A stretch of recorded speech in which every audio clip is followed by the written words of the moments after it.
This is Our Voices. I'm Mario Trimble.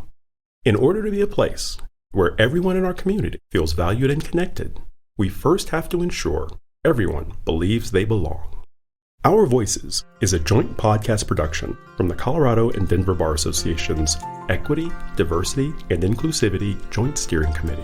Our Voices shines a light on the unique stories, experiences, and backgrounds of our member leaders so that we can help each other walk together.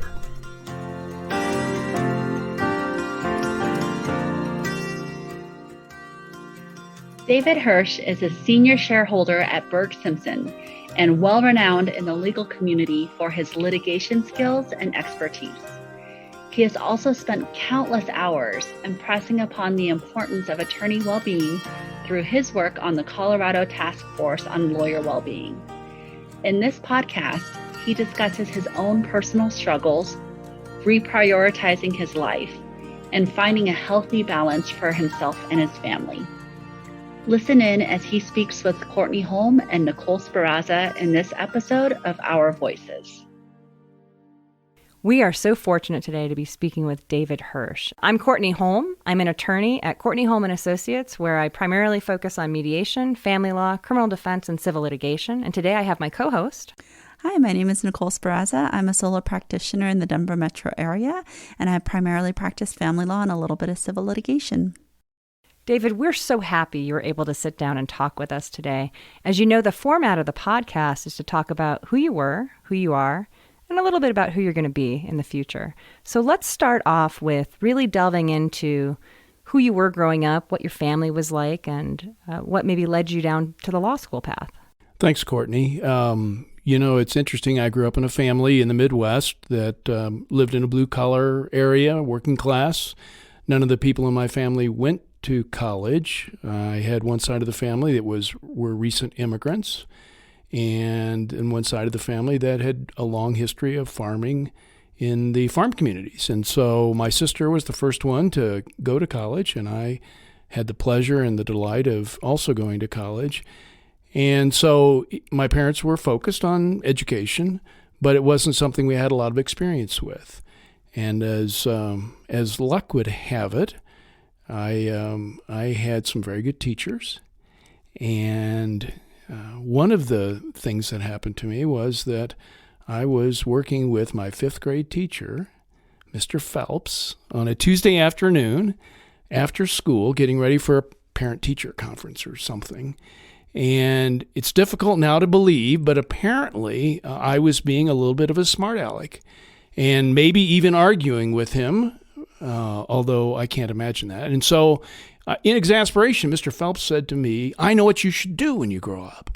And I was like, "Well, what's that?" And he said, "You should be a lawyer." Well, why? And the comment he made was, because you get to argue all day and you get paid for it. Cool. And it really was at that moment that the idea of being a lawyer entered my brain. We didn't know lawyers. We didn't have lawyers. Went searching around to try to find lawyers, couldn't locate one. So that was really the stimulus. And as a coda to that, it was really fun when he retired. I got to go back and speak at his retirement and tell that story. And it warmed his heart, even though I apparently still had been a smart aleck. I don't know. I think that it's also fun that you remember that day in so much detail. That obviously had a pretty big impact on you. Changed my life. It introduced an idea that was totally alien to my environment. I mean, my parents worked hard and they were, very conscientious. But there weren't law shows on TV. There weren't lawyers in our social circle. And that was it's just amazing how that random comment, I'm sure said in exasperation, really kind of changed the direction of my life. You mentioned that some of your family were immigrants. Mm-hmm. Where did they come from? I'm a very white, middle-class, old dude. And my father's side of the family came from Wales. And so they had immigrated in the generation ahead of him. And his dear mother had at one point 4 young men fighting in World War II in harm's way, all 4 of her boys. But she was very proud to be able to represent the new country and to make her share of the sacrifice. And 2 of those young men didn't come home. And she was very proud of the service of her boys for their new country. Is Wales the one where everybody sings? Wales is the country that has all of the places I can't pronounce. But and we're all short and very unimaginative. And what was the main industry of, you mentioned farming. What did your family farm? My family on my mother's side goes back many, many generations and had farmed across the South and with western expansion into Missouri and, raised cash crops and raised livestock and dairy cattle and those kind of things. And so I think it was 18 months ago, one of my cousins sold the last remaining farm parcel in our family, and it's the first time in history that we've not been connected to the land in that fashion. So you hear Mr. Phelps say you can get paid to argue, and that was enough for you. And what steps did you then take to follow that path?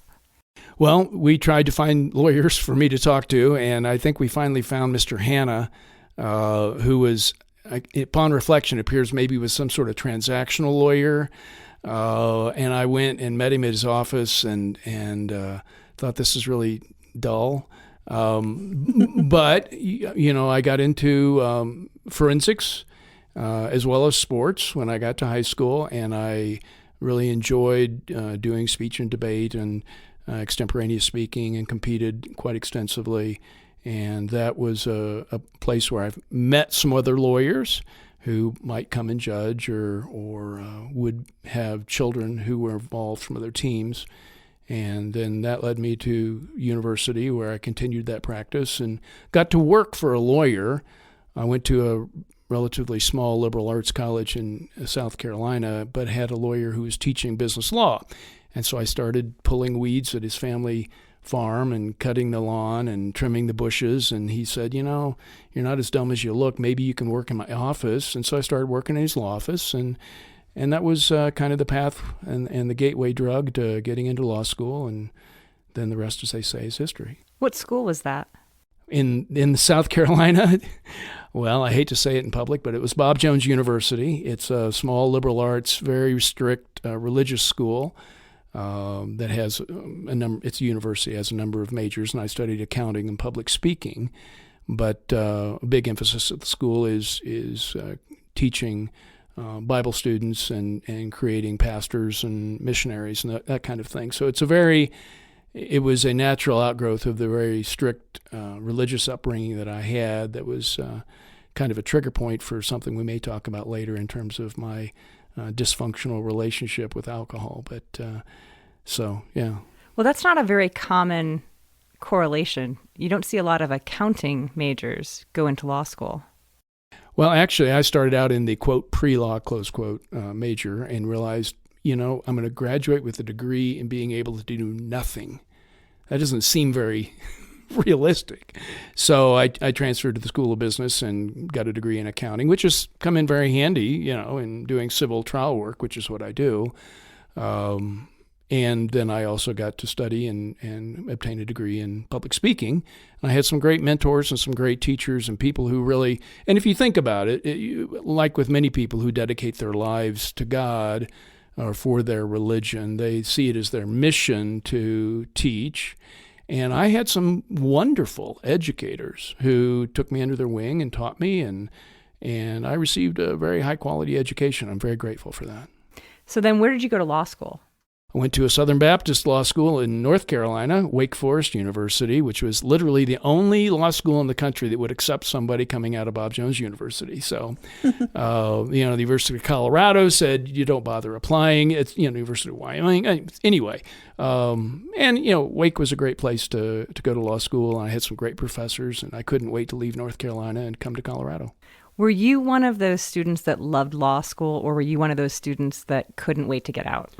Yes. Both. Well, the truth of the matter is I'd worked in this solo practice law firm throughout college and then into law school. He was a fifth-generation lawyer in this small town in North Carolina. And I've been inside the courtroom. I've been involved in big cases and small cases, and I'd argue Social Security, disability claims, and done all. And I had this idea about how the law worked. And law school wasn't it. You had to go get your ticket, but a lot of it didn't strike me as being particularly practical. So I pushed through as quickly as I could, and I was happy to leave. And I was also newly married, so I spent a lot of time trying to make sure I studied, and then got home and spent time with my new wife. And so law school was a necessary evil. Well, you also mentioned that you couldn't wait to get to Colorado. Did you already have Colorado on your sights when you were in law school? Absolutely. I'd married a young lady from Colorado, but I'd always grown up. My father he'd been absolutely enraptured with the idea of living in Colorado. We just couldn't make that happen because of his job situation. So it was nirvana to move to Colorado. And of course, when you graduate law school, you have options. And so I could come out here. So when you moved back to Colorado, did that happen right after law school? The day after. I moved all of my final exams into the first week so I could leave the Saturday after finishing my last exam and never looked back. How very intentional of you. No one ever accused me of being particularly relaxed. So we need to get out of here and get going. So how did you navigate finding a job? That was really fun because I had the promise of a job. And so we showed up here, and because I'd finished law school a semester early, I was standing in my in-laws' family room on the phone to my future employer when do I come in and fill out the paperwork, and what's the insurance plan look like, and all that. And I got stuttering and stammering on the other end of the line, and then he explained to me that he probably should have called me because he had taken a government job and was closing his office on 12/31, and good luck. So I got to go back into the family room and say, hey, in-laws, I have great news. I can no longer support your daughter.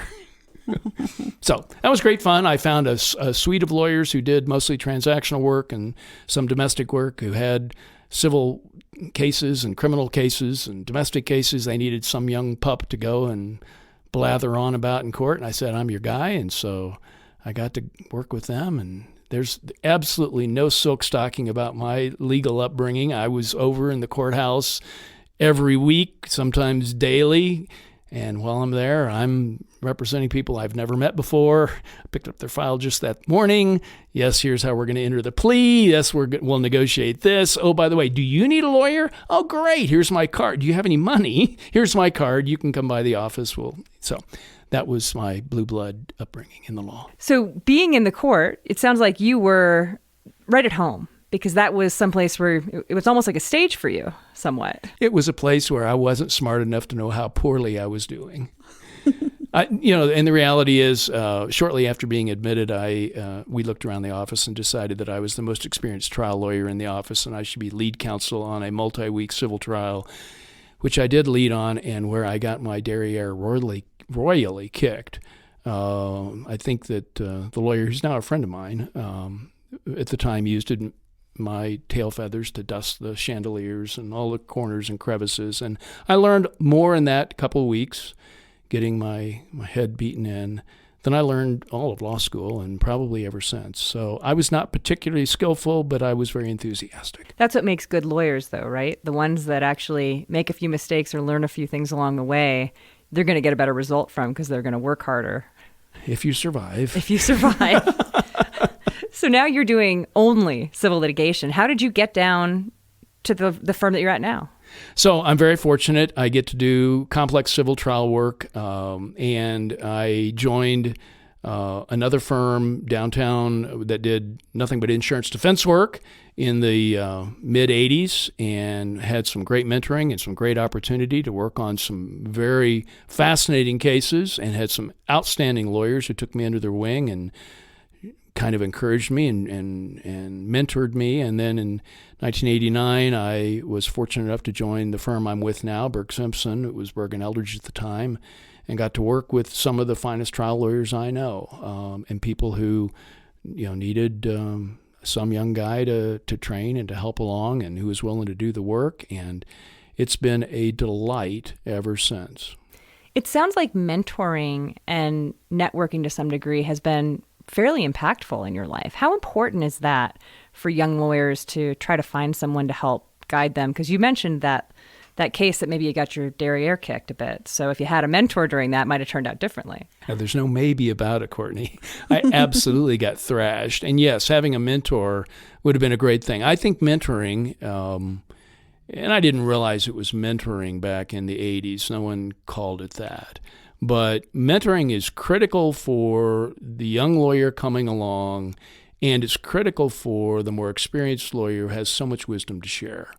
And I am very fortunate and very grateful that I've had a number of outstanding lawyers who are both great lawyers and wonderful people, outstanding human beings, who have been kind enough to mentor me, to take me under their wing and show me how life is lived, how the law is lived, how, in this case, how civil cases are handled. And there's no substitute for it. Well, so let's talk a little bit about maybe some of the parts of the law that have been a little bit more difficult on you.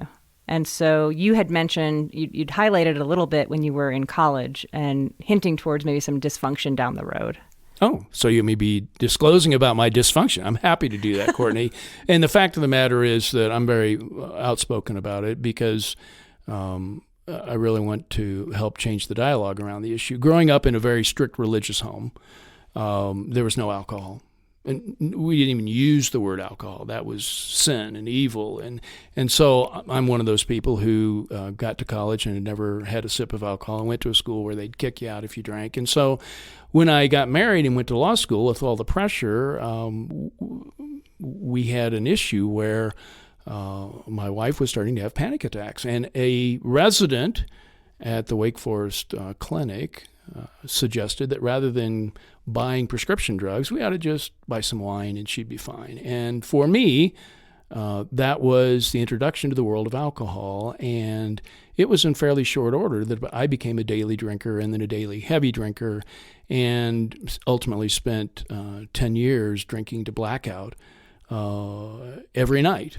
And I would get up the next morning and march off to court and do my thing. And I'm very thankful I never drank and drove. I never went to court intoxicated. I never missed hearings. I was a high-functioning alcoholic, but I was a blathering, fall-down, blackout drunk. And that was incredibly destructive in my life and in my relationships. And I'm very fortunate I can tell you today that, April Fool's Day, 1991, is my sobriety birthday. And that's the day when I made a commitment, and with the help of God and with the help of sponsors and friends and family and those who held me accountable, been able to pursue a life of sobriety. But that's a damaging thing in anyone's life. It's an abnormal relationship with alcohol, and it is part of who I am. So when you say that you were high functioning, and so you're not missing court, but you're really using it as a methodology to deal with the high stress and the unpredictability of the law. And obviously the doctor said, go ahead and have some wine. Doctor said it's okay. Yeah, if I ever find that guy, I have a few things to say to him. Right. But so you kind of go into this mode where, you're in a profession where you don't get the opportunity to say, hey, I'm broken. You've got to have the armor on all the time. You got to go into court and be on no matter what's happening. So you can't come in and say, I feel under the weather, my dog died, whatever's happening. You got to be on. You got to be on. There's two or three aspects to that. One is, and unfortunately it's a curse, but I never had a hangover. Not once in all those years of consuming gallons of liquor. Had I had more physical ill effects, I might have quit sooner. And so when I talk about being high functioning, I'm talking about being literally able to drink to blackout and get up the next morning at 3 a.m. and go to the office and work and be capable. Now, certainly not, necessarily objectively brilliant, but capable of functioning without detection. And yes, in our profession, there is no room for admitting weakness. There is no culture that encourages vulnerability. There is no dialogue, at least for many years there wasn't, around, I need help. I need help. And that's when I talk about changing the dialogue. I'm very grateful that we've seen a significant sea change in the dialogue around substance abuse, around mental health issues, and around lawyer well-being in recent years. But in 91, when I got sober, I was scared to death. And that was just not something that you did. You admitted to. You tough it out. You're macho. You keep it secret. What was the reception that you got from your law partners or others around you? Because that's really one of the things that keeps people afraid from saying, hey, I'm having a hard time handling stuff. Courtney, I am so fortunate. I am so grateful. I'm so wonderfully blessed by the people that I have the pleasure of working with. I joined Burg and Eldridge in 1989 and got sober in 91. And in 93, my therapist, talking to me, said, you've got to tell somebody. This secrecy is killing you. You've got to tell people and tell them you're in recovery and talk to me about how to talk about it. I assumed I would get fired. So I came into my office. I got all my files in order. I cleaned out everything. I had my desk ready where I could put it all in a box. And I assumed I would get terminated. I assumed I'd get reported to disciplinary counsel. I assumed that the judges in the cases I had would, reprimand me, clients would fire. And so I sat the three partners in the firm, Mike Burg, Peter Burg, and Scott Eldridge, down, and I talked to them about it. They thought I was quitting. I found out later. But I just told them what was going on in my life and that I had, 18 months of sobriety and that I was working through it. And they cried. They hugged me. They've been nothing but loving and supportive, held me accountable, right, which is great, but it had really a generous and loving response, which blew me away. I had no context, no idea that would be how I would be treated. The flip side of that coin, if you don't mind, is that I was serving at the time in a leadership role in a very conservative Christian church and felt the need to inform leadership. And they didn't know what to do about it. And the upshot of that was that we ended up needing to leave the church because people just couldn't accept that and couldn't deal with it. And I think in their defense, they didn't know how to deal with it. But I'm fortunate that I got love and encouragement and care from at that point, the men that I worked with at the law firm.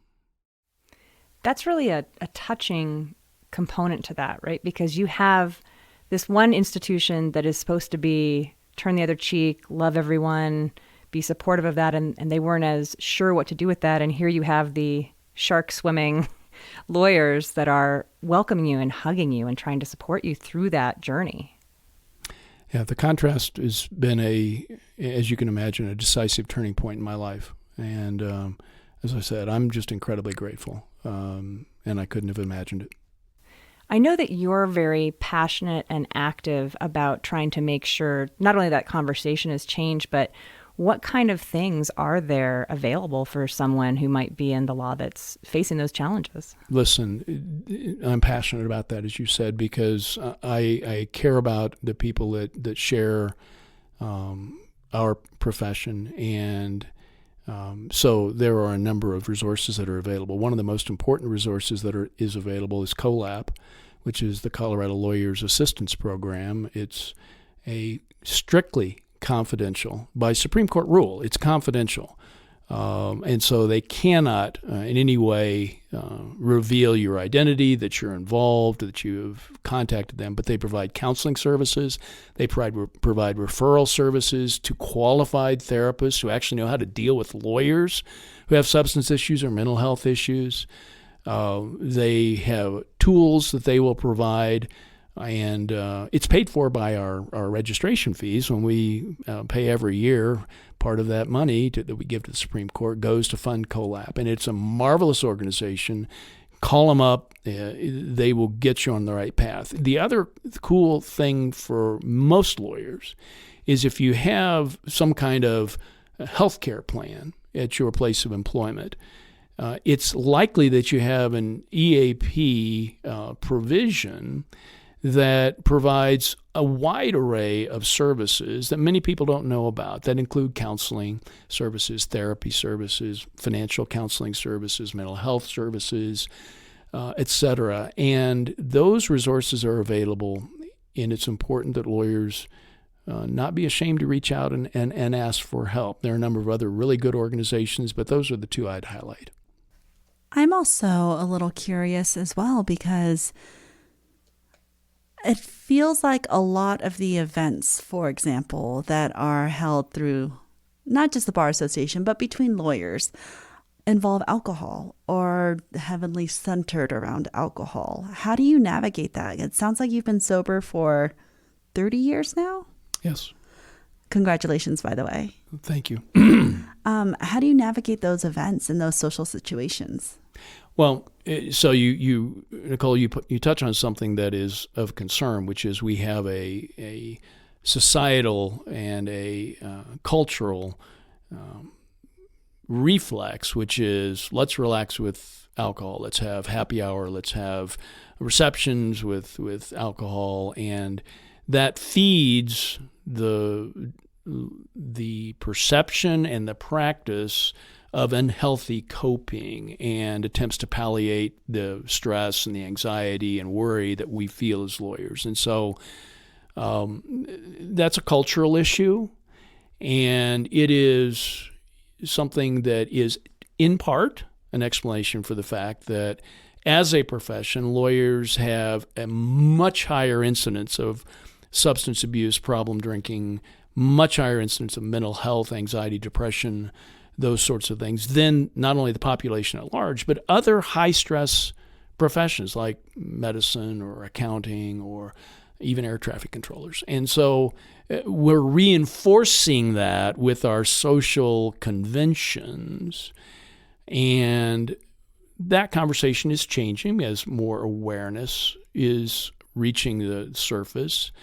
But it's a habitual reflex. It's a cultural reaction, and so I'd like to see greater steps to change that. And we're very fortunate here in Colorado. We have had leaders in this area at OARC, the regulatory body. Jim Coyle and Jonathan White were very involved at the national level with the ABA Task Force on Lawyer Wellbeing. Jim was one of the primary authors of the report. That's been a springboard nationally for dealing with lawyer well-being. And then our Supreme Court has created and operated a task force on lawyer well-being that Jonathan White and Justice Marquez have chaired. And that has really helped focus over about a 2-year period the efforts of some of the best and brightest minds, including Courtney, who are looking at how can we encourage and enhance lawyer well-being in the state. And of course, we'll get to your question in a second, but then springing from that is the pilot project on the recognition program for legal employers, designed to provide incentives for legal employers to promote well-being within their organization, not just for lawyers, but for all employees. And that pilot project has concluded its work. The publication of the report has been made, and our Supreme Court has authorized a further investigation to try to figure out how to roll that out statewide. And so I'm thrilled. I'm just thrilled with where Colorado is going with this dialogue and the resources that are being applied to it. I'm also active in Wyoming, and Wyoming is working hard on it. Wyoming's probably several months behind Colorado in this process because of the great leadership we've had here. But it's encouraging. It's encouraging to see. So I know I've rambled on that answer, but let me return to your initial question, which is how do I deal with it? And fortunately for me at this point, it's very easy. I'm very, very, very fortunate that I have zero desire to drink. I have such a wonderful life that is devoid of the influence of intoxicants, and I can go sit at a table with people who are drinking all day long and have zero issues. I can hang out in cocktail hour just fine. But for many people who are starting their recovery journey or wishing they could recover, that's a minefield. Well, and Dave, talking about, I know that you and I did work on that task force, and you've gone even a step further trying to get that lawyer well-being pilot program into the next phase. But what do you specifically do? Because certainly when you're in this culture that says, oh, it's a tough day, better go home and have a drink to get past it, what are the things you do to shift and change so you can come home and be smiley and happy for your wife and not bring whatever was going on at court home with you and really recharge? Well, let's start with the premise that I fail miserably pretty much every day. But, the goal is to leave the work at the work and to use the tools. And, I meditate. I am compulsive about physical exercise. I'm very fortunate to be married to a woman who's deep into recovery herself. So we have a culture of recovery in our home, and we have very healthy eating choices and healthy activities that help diffuse the tension and the stress of the day. We're very involved in the recovery communities. So one of our, and I don't know what you all know about the 12-step programs, but steps 10 and 11 and 12 of the typical 12-step program are the steps that help you maintain your sobriety or maintain your spiritual development, if you will. And those steps are primarily focused on service work. And so that's a big aspect of any 12-step program is to provide service work. And I'm very fortunate my family is very active in service work on a number of different levels.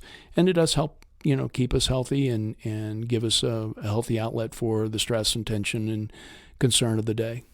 What do you think makes you such a good lawyer? It's funny you would ask that. The most important skill that I try to teach new trial lawyers, new lawyers that want to be trial lawyers, is the skill of listening. And it's funny how the reactions are all the same. Oh, I know how to listen. I went to law school. I got great grades. I ordered the coif. And no.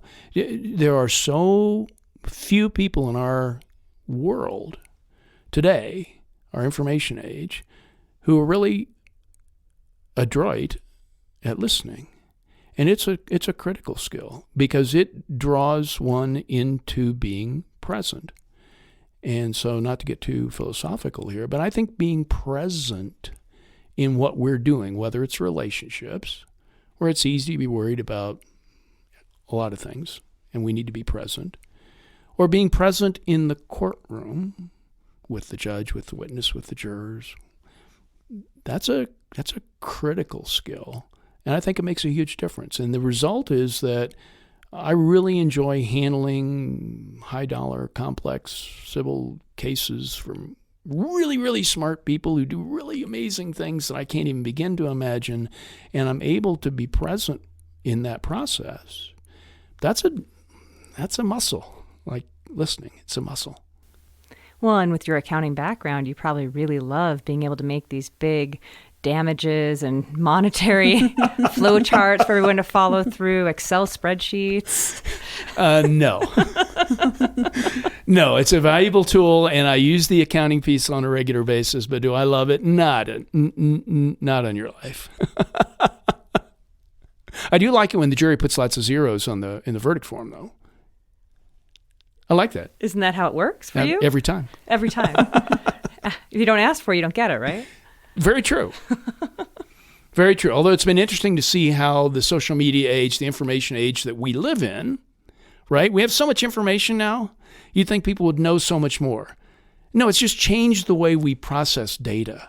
And it's been fun to learn how to try cases, again and again and again, because it's very different, in the 2020s than it was trying cases back in the 1970s and 1980s. The people are different, juries are different, the processing's different. It's fun. I love people, so that's kind of cool.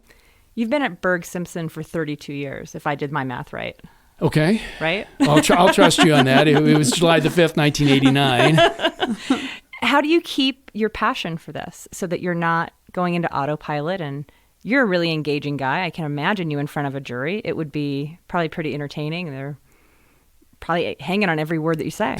Well, that's a little optimistic, but thank you. The fact of the matter is I'm a lifelong learner. I get paid to learn things. And so the fascinating part of my job is that I get paid to learn about new matters, new issues, create new solutions, be creative, and I get to practice with some of the truly and the greatest people and trial lawyers that I know. And that's not to the denigration of anyone else, but top to bottom, I have great trial lawyers in my firm, and they're all good people. They're people I enjoy spending time with. They're morally, admirable, and it's a rush. I love it. So that's not always something you hear, right? You sometimes hear people talk about, oh, I go to work and those are the people I work with, but you're really describing kind of a family and friendship and kind of this deeper level of connection. What is the secret to making that happen in a law firm? Well, I don't know what the secret is to making that happen in a law firm, but I can tell you that the gentlemen, and when I started out, we were all guys. We have a number of women that are in our practice now, but the men who were the leaders in the firm created a family atmosphere that demanded excellence.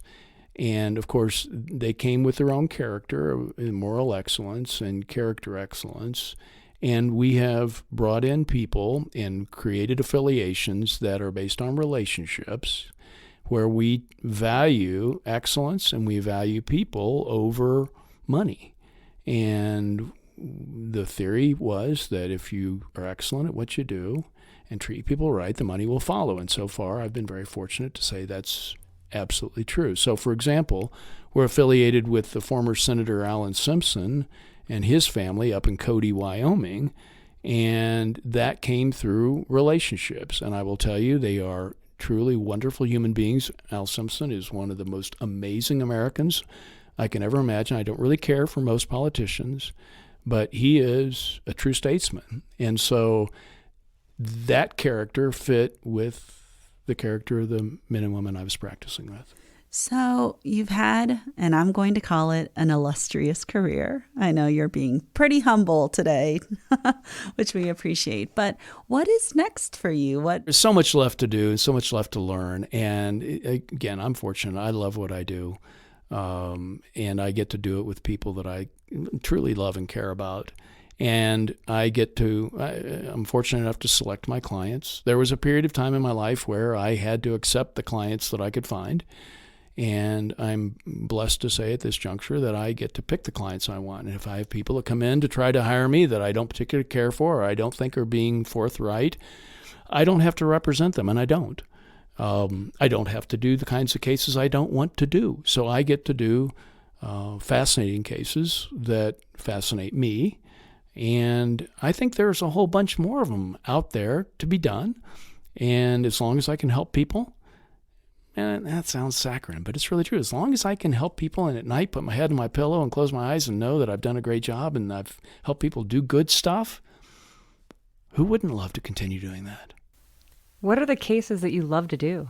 I love learning about things. And so I represent and have over the years a number of brain-injured patients and spinal cord injured patients. But, the brain injury patients are really fascinating because that's an injury that's really hard to see. And they're the suffering silently, and society just doesn't really understand how devastating that event can be. And it's fulfilling to me. I get the chance to work with Craig Hospital. I don't know if familiar with Craig Rehabilitation Hospital, but it's a wonderful place of hope that we have here in Colorado, one of the top 5 in the world, and that provides rehabilitation services to spinal cord and brain injured patients and their families. And I get to help those patients, and I change their lives. I just resolved a case in Wyoming where a guy was injured in the oil field, brain injury. He and his wife had been married 4 months when he suffered this injury. He spent 74 days at Craig Hospital. His life has changed. He can't work, 39. He can't work. He can't drive. He can't really walk safely. He needs someone to help care for him. And we, the week before trial, the bad guys settled, but it changed their life. I've had the chance to represent a number of folks like that. I've also had the opportunity, I represented a number of individuals who invested in mortgage-backed securities right before the subprime mortgage meltdown, and sued one of the largest investment banks the largest investment bank in the world, as well as the rating agencies, and had to fight for 10 years to go from you're never going to get a dime to really getting virtually a full recovery for those people for the fraud that was perpetrated against them. And it's changed their lives. I've been appointed by a federal judge to represent 65,000 residents down in Colorado Springs whose water's been contaminated in a class action. I wasn't even asking to be class counsel, but one of the finest moments in my professional career when the judge literally picked me out of the group at counsel table and said, I'd like for you to do this because I know you and you'll represent these people honestly and ethically and well. And that kind of stuff, I just love it. Now I do a lot of run-of-the-mill commercial trial work as well. And again, I get to pick the people I represent. Maybe they'll make a movie off of you like they did for Aaron Brockovich. We expect some royalties. Yeah, there you go. Well, don't spend them just yet. Well, and also it sounds like you're pretty involved with lawyer well-being as well. So that I know that you have shared with us has come a long way, at least especially since you've been a practicing attorney, but we still do have quite a bit to go. And it sounds like you're on the forefront of that. So thank you for that. Well, absolutely. And Nicole, one of the things that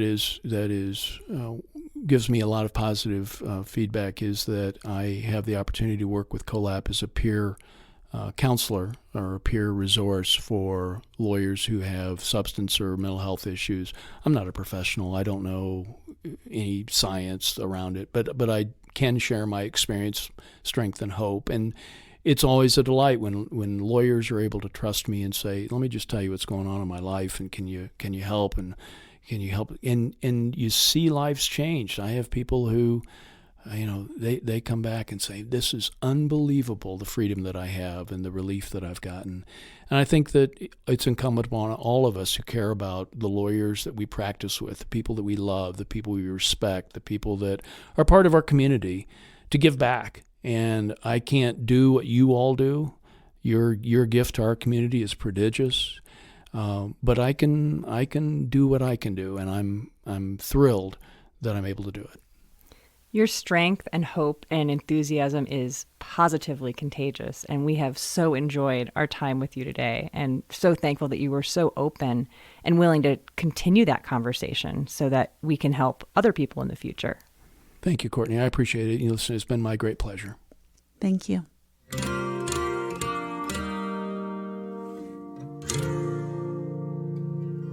This has been Our Voices. For more information on today's guest, or to get involved, please check out the CBA podcast page at cobar.org/podcast. That's cobar.org/podcast.